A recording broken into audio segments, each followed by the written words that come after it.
আমি টপিক শুরু করার আগে তোমাদেরকে একটা কথা দিয়ে বলে শুরু করতে চাই।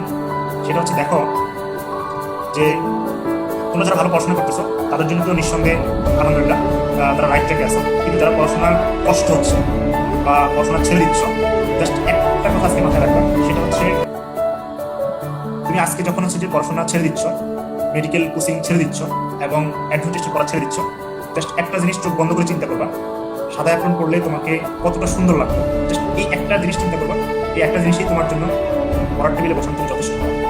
আমি আবার রিপিট করতেছি, মানে অনেকেই আছে যে এরকম, যে বাবা মা জোর করে হচ্ছে যে পড়তে বলতেছেন, যার কারণে পড়ো, এবং হচ্ছে সকালবেলা মানে বাবা মা জাগায় দিছে ঘুম থেকে এবং জোর করে পড়ার টেবিলে বসাইছে।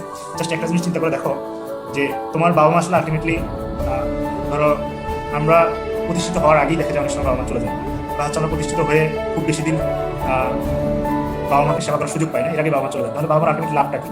বাবা মার আলটিমেটলি লাভটা হচ্ছে যে তার সন্তান প্রতিষ্ঠিত হবে, তার সন্তানের গায়ে হচ্ছে সাদা অ্যাপ্রন হচ্ছে উঠবে, এবং সাদা অ্যাপ্রন গায়ে তার সন্তানকে কতটা সুন্দর লাগবে এটা হচ্ছে বাবা মা হচ্ছে দেখে যেতে পারে।